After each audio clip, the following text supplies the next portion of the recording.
Hello दोस्तों, hello guys, सबको नमस्कार। ज्ञान ज्योति यूट्यूब चैनल में आपका स्वागत है, वेलकम है। आज हम बात करेंगे कि कल भी हमने पढ़ा था इलेक्ट्रिशियन थ्योरी, इसके बारे में एक टॉपिक लिया था अपन ने, चुंबक।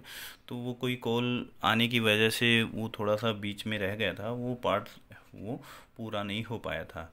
तो अभी बीच में कोई डिस्टरबेंस नहीं होगा, और जहाँ हमने छोड़ा था उसके पार्ट से हम इसको आगे से स्टार्ट करते हैं। तो अपनी बात चल रही थी चुंबक के बीच में कि हमने बात की थी उसकी परिभाषा कि चुंबक होता क्या है। फिर चुंबक का हमने वर्गीकरण डिवाइडेशन किया था, तो उसमें डिवाइडेशन में एक गतिक चुंबक थी, एक कृत्रिम चुंबक थी। फिर कृत्रिम चुंबक के दो पार्ट्सों के बारे में बात की थी, स्थायी और अस्थायी। फिर प्राकृतिक चुंबक, कृत्रिम चुंबक में क्या क्या गुण होते हैं, इनके बारे में बात की थी।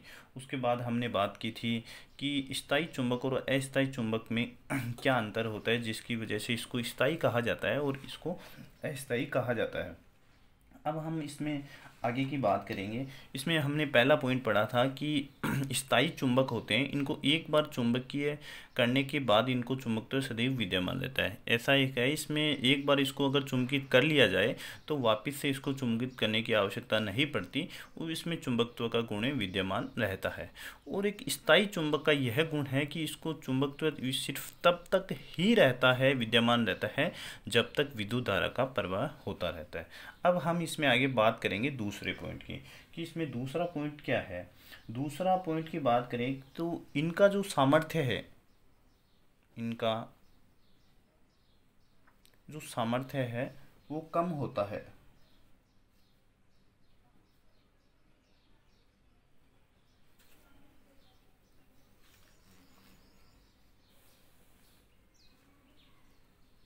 और इसकी बात करें, इनका सामर्थ्य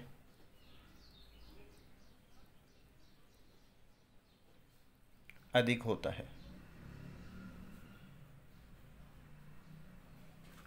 उसके बाद हम बात करेंगे कि इनका सामर्थ्य अधिक होता है, इनका सामर्थ्य कम होता है। उसके बाद इनका उपयोग,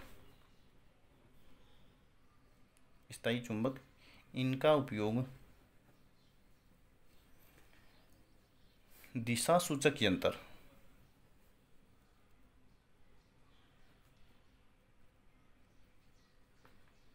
लाउड स्पीकर,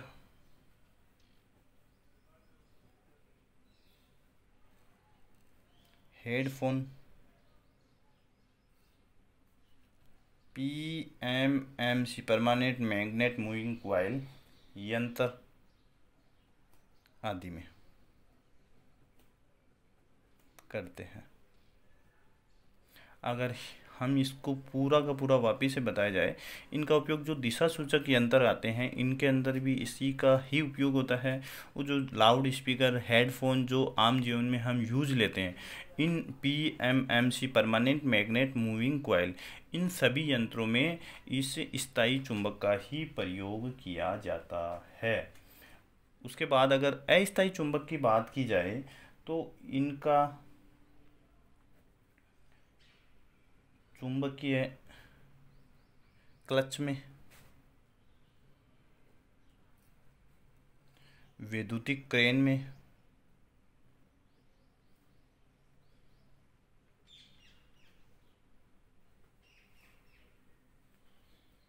एसी घंटी में, अल्टरनेटिंग करंट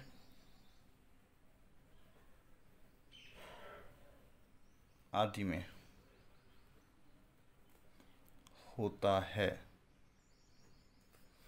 जहाँ पर भारी लोड हो वहाँ पर ही अस्थायी चुंबक का प्रयोग किया जाता है, क्योंकि इसे अत्यधिक विद्युत देके हम इसको अत्यधिक मजबूत बना सकते हैं, कितना भी पावरफुल बना सकते हैं इसको। इसीलिए ये क्या होती है कि इसका उपयोग भारी स्थानों पे किया जाता है, चुंबकीय क्लच में, वैद्युतिक क्रेन में, जहाँ लोड ज़्यादा हो और भारी मैग्नेट की आवश्यकता पड़े, वहाँ इनका उपयोग किया जाता है। उसके बाद इसमें चौथे गुण की बात की जाए तो इसकी ध्रुवता नहीं बदली जा सकती, ये कमी है इसकी। इसमें ध्रुवता नहीं बदली जा सकती।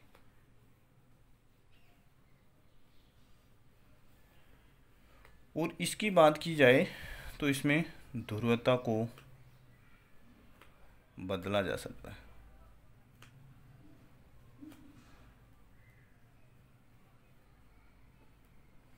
उसके बाद एक मेन बात की पॉइंट की बात की जाए, ये 5वां पॉइंट है, इनका चुंबकत्व।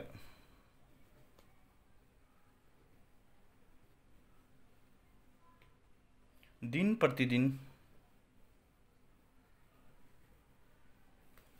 प्रतिदिन घटता जाता है।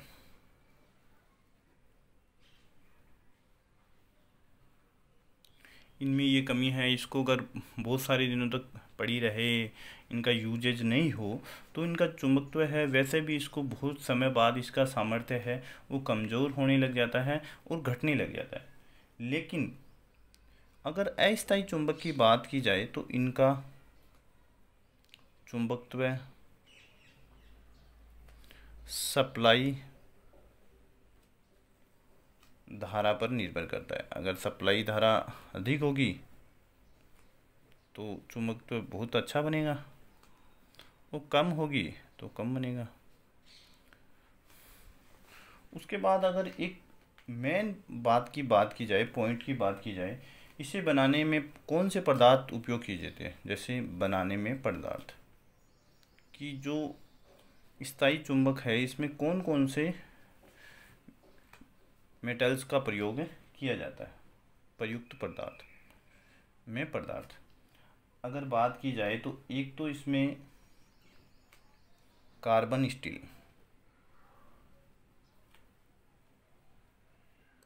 जिसको हम फौलाद भी कहते हैं।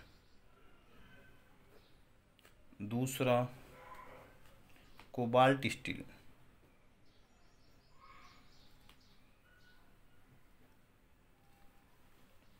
फिर तीसरे की बात की जाए तो एल्निको का मतलब हुआ एल्यूमिनियम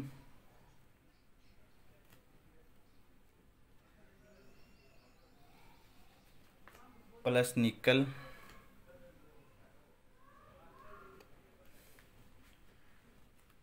प्लस कोबाल्ट प्लस लोहा।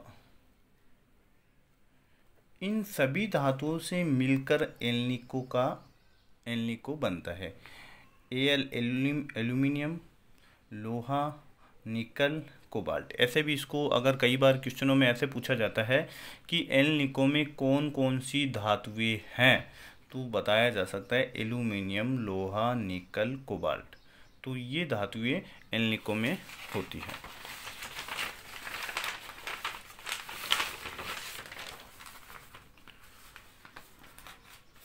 उसके बाद बात की जाए तो एक चौथा है एल्कोनेक्स। इसमें भी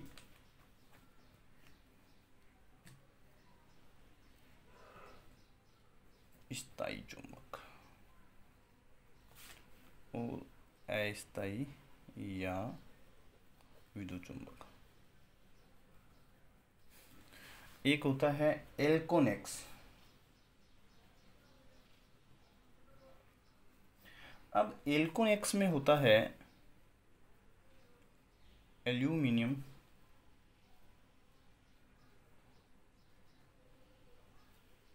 प्लस तांबा प्लस कोबाल्ट प्लस लोहा, ये एल्कोनेक्स। तो कई बार पहले भी पूछे गए हैं एल्निको धातु के अंदर एल्निको में कौन कौन सी धातुएं हैं, एल्कोनेक्स में कौन कौन सी धातुएं। तो एल्कोनेक्स में एल्यूमिनियम, तांबा, कोबाल्ट और लोहा, इन धातुओं से मिलकर बनाया जाता है क्या, स्थायी चुंबक। तो कार्बन स्टील जिसको फौलाद बोलते हैं, उसके बाद हमने पढ़ा कोबाल्ट स्टील, उसके बाद हमने पढ़ा एल्निको, उसके बाद हमने पढ़ा एल्कोनेक्स। तो इन पदार्थों से मिलकर स्थायी चुंबक का निर्माण किया जाता है। उसके बाद बात की जाए अस्थायी चुंबक की, तो इसे बनाने में प्रयुक्त पदार्थ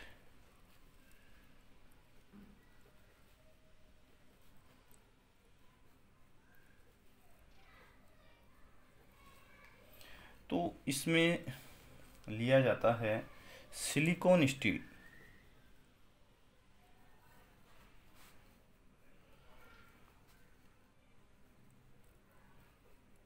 व कार्गो इस्पात। उसके बाद लिया जाता है नरम लोहा।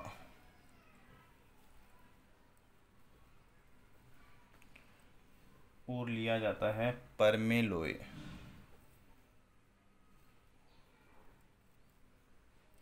ये परमेलोय क्या होता है, देखो आपको समझ, परमेलोय बनता है निकिल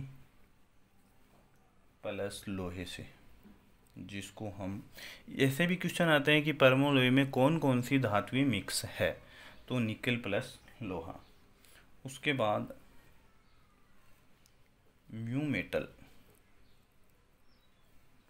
म्यू मेटल है, इसमें भी पूछा जाता है। म्यू मेटल बना होता है निकिल प्लस क्रोमियम प्लस तांबा प्लस लोहा। इन धातुओं से मिलकर म्यू मेटल बना होता है। अभी देखो अपन ने इन दो चीज़ों को पढ़ा, इन दो चीज़ों के अंदर से बहुत सारे क्वेश्चन पुट आउट होते हैं। सबसे पहले हमने बात की थी आपके सामने कि आपको पूछा जाए कि स्थायी चुंबक कौन कौन सी धातु से मिलकर बनी होती है। अगर 4 ऑप्शनों में 3, मान लो 3 ऑप्शन दे दे अस्थायी चुंबक के, 1 ऑप्शन दे दे स्थायी चुंबक का। जैसे अगर आपको स्थायी चुंबक की बात की जाए, वहाँ अगर आपको कार्बन स्टील मिलता है, कोबाल्ट स्टील मिलता है, एल्निको मिलता है, एल्कोनेक्स मिलता है, तो इसका मतलब ये हुआ कि यह स्थायी चुंबक का रूप है। उसके बाद अगर बात की जाए अस्थायी चुंबक, अगर आपको वहाँ सिलिकॉन स्टील, कार्गो इस्पात, नरम लोहा, परमेलोय और म्यू मेटल धातुएं मिलती है, तो इसका मतलब ये हुआ कि ये एक अस्थायी चुंबक है। अब अगर हम बात की जाए, छोटी सी बात है कि चुंबक के अंदर कौन कौन से गुण धर्म होते हैं जिसके कारण से चुंबकों के गुण धर्म, अगर गुण धर्मों की बात की जाए तो चुंबक हर एक आदमी में गुण होता है, वैसे ही चुंबकों में भी कुछ गुण होते हैं। कि पहला गुण तो ये कि प्रत्येक चुंबक के 2 ध्रुव होते हैं। एक तो नॉर्थ मतलब दक्षिण, जिसको साउथ, दक्षिण ध्रुव व उत्तरी ध्रुव, नॉर्थ एंड साउथ। दूसरे पॉइंट की बात की जाए तो एन ध्रुव लाल रंग से दर्शाया जाता है,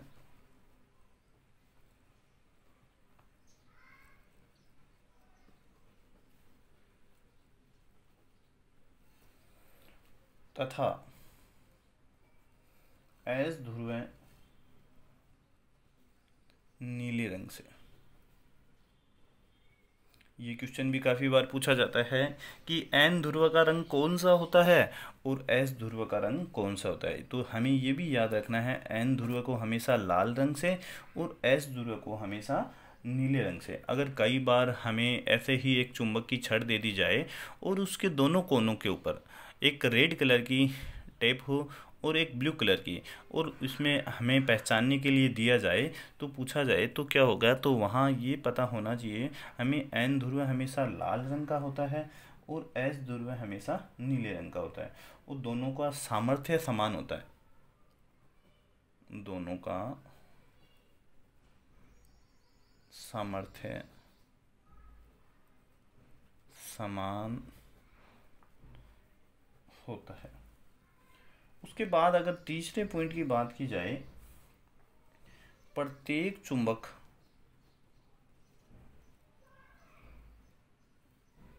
के केंद्र बिंदु पर आकर्षण या प्रतिकर्षण बल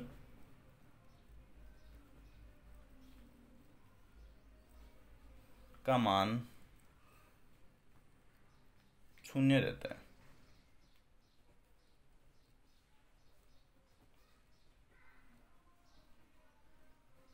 प्रत्येक चुंबक के केंद्र बिंदु पर जो बीच में जो केंद्र बिंदु होता है वहां पर आकर्षण का और प्रतिकर्षण दोनों का मान शून्य रहता है।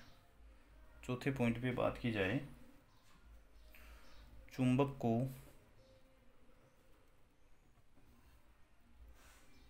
ऊंचाई से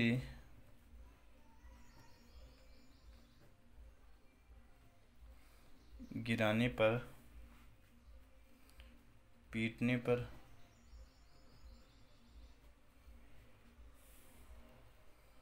इनका चुंबकत्व नष्ट हो जाता है।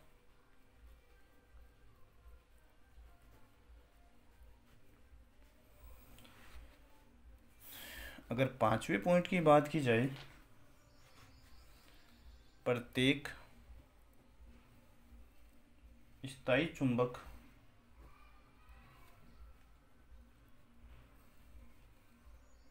का चुंबकत्व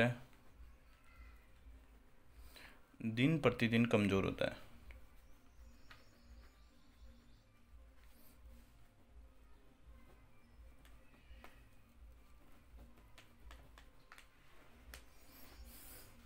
उसके बाद बात की जाए 6 नंबर पॉइंट की, सभी चुंबकों के लिए चुंबकीय अक्ष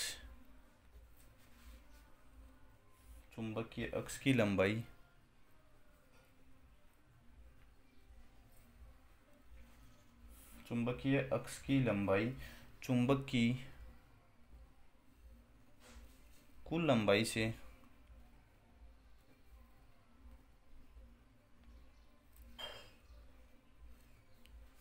5/6 गुना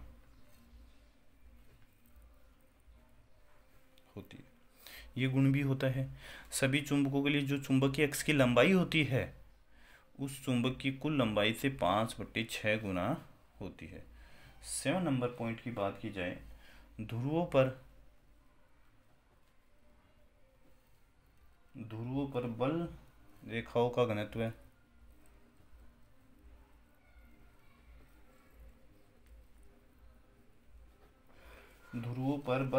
घनत्व अधिकतम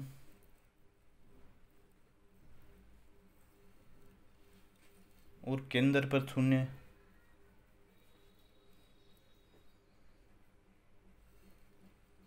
व चुंबक के बाहर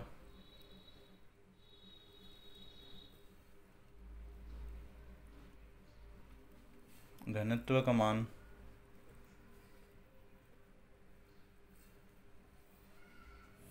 अंदर की तुलना में कम।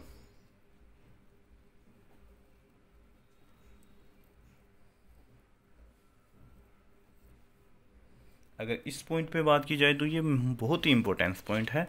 ध्रुवों पर जो बल रेखाओं का घनत्व होता है वो किस पे होता है? ज़्यादा होता है। मैंने आपको पहले भी बताया था, नॉर्थ और जो पोल के ध्रुव होते हैं वहाँ पर क्या होता है, बल रेखाओं का घनत्व अधिकतम होता है, तो वहाँ पर पावर भी ज़्यादा होगा अधिकतम, और केंद्र पर क्या होगा, शून्य होगा। उस चुंबक के बाहर घनत्व का मान अंदर की तुलना में कम होता है। क्या होता है, बाहर घनत्व का मान क्या होता है, अंदर की तुलना में। अंदर तो घनत्व अधिकतम होता है और बाहर चुंबक का घनत्व कम होता है। तो इस तरीके से इसमें भी कैसे क्वेश्चन पुट आउट होते हैं कि चुंबक का सामर्थ्य अधिक कहाँ होता है, ध्रुवों पर, अंदर, बाहर या मध्य। तो ध्रुवों पर ये क्वेश्चन, तो इसके छोटे छोटे कैसे भी क्वेश्चन पुट आउट होते हैं। तो आपको ये याद रखना है कि चुंबक का जो सामर्थ्य है वो ध्रुवों पे अधिक होता है और बाहर की बजाय अंदर अधिकतम होता है, केंद्र पर शून्य होता है। बस ये चीज़ें ध्यान रखनी। फिर बात करें अगर 8वें पॉइंट की, चुंबकीय बल रेखाओं का घनत्व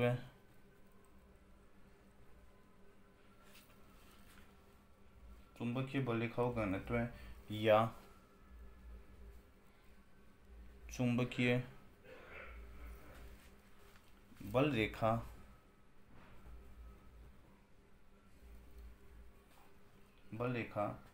प्रत्येक चुंबक को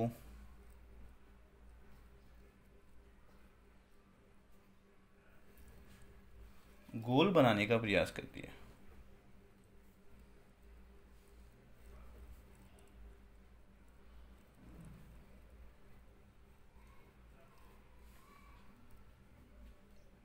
कैसे? आपने ये देखा होगा, जैसे ये एक तरीके से मैग्नेट है, तो इसकी चुंबकीय बल रेखा कैसे ऐसे होती है, तो क्या बनाती है? गोल। 9 नंबर पॉइंट, प्रत्येक चुंबक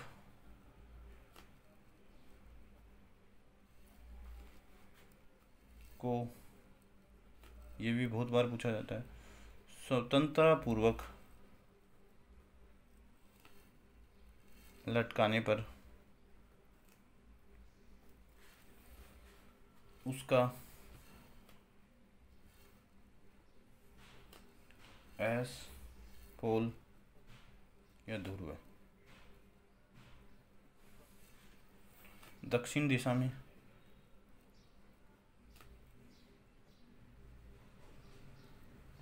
और एन ध्रुव या एन पोल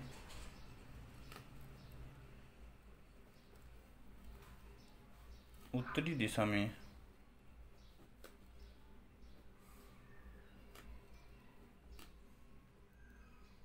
ठहरता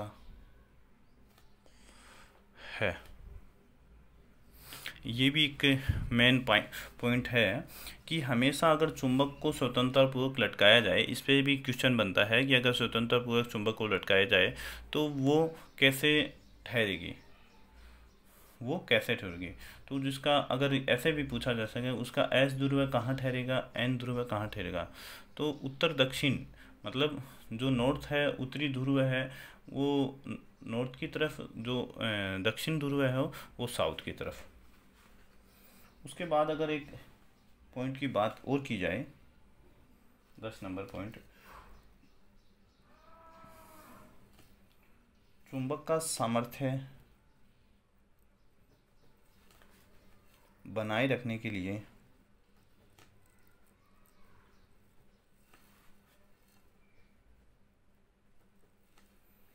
चुंबक को सदैव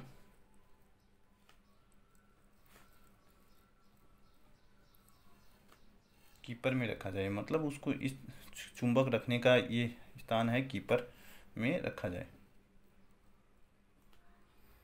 वरना उसका चुंबक तो क्या हो जाता है, नष्ट हो जाता है। अगर हम चुंबक के कुछ महत्वपूर्ण बात की जाए, कि जैसे यहाँ नॉर्थ पोल है, ये साउथ पोल है, और अगर ये नॉर्थ पोल हमेशा, मैंने आपको बताया, ये ध्रुव कैसा होता है, एन ध्रुव है जो लाल रंग का, और ये एस ध्रुव मैंने आपको बताया था, ये हमेशा कैसा होता है,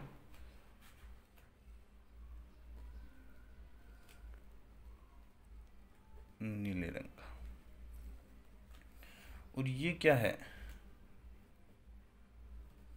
केंद्र बिंदु।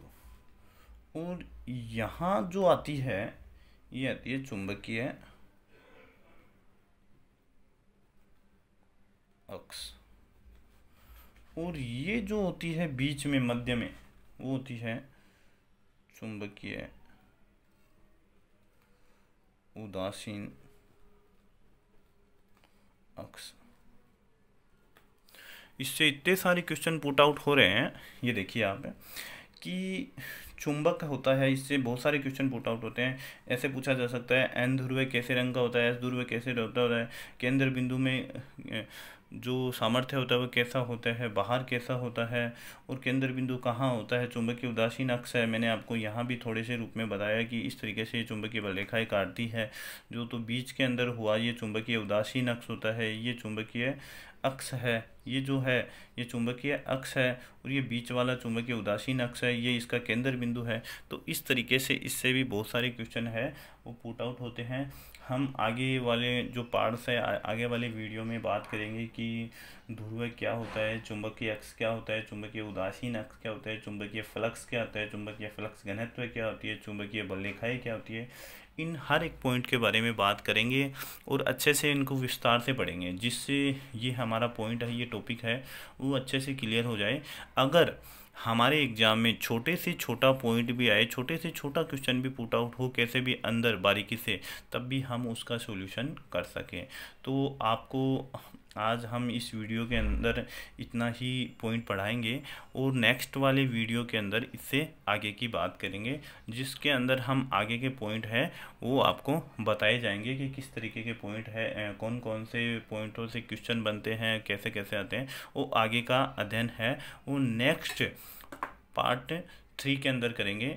ये कॉल आने से ये क्या 2 पार्टों में बन गया, वरना इसको एक ही पार्ट में मैं बनाता, तो इसके लिए सॉरी। तो आगे वाले पार्ट में आपको ये आगे की जो पॉइंट है, ध्रुव है, चुंबकीय अक्ष, उदासीन अक्ष, इनको बारीकी से समझाया जाएगा, और आप इसको आराम से पढ़ें, इसके क्वेश्चन पुट आउट करें, और इसकी लास्ट में जब जैसे ही ये पार्ट क्लियर हो जाता है, यूनिट्स क्लियर हो जाती है, तो आगे इसके जो छोटे छोटे क्वेश्चन बनाए हुए, कम से कम एक टॉपिक से 100 से 200 क्वेश्चन बनाए हुए, वो आपको मिलेंगे, और वो क्वेश्चन आप सॉल्यूशन करेंगे तो इस पार्ट में कुछ भी नहीं रह जाएगा। अगर कहीं से भी इसका क्वेश्चन उठाया जाए तो इसमें कोई भी प्रॉब्लम है किसी भी छात्र, किसी भी स्टूडेंट के नहीं होगी। छात्र हित में रखते हुए ही इसको पढ़ाया गया है, वो छात्र हित में रख के ही इसके क्वेश्चन बनाए गए हैं, जो आपके लिए एग्जाम में रामबाण के भांति सिद्ध होंगे। तो इसके लिए धन्यवाद। Okay sir.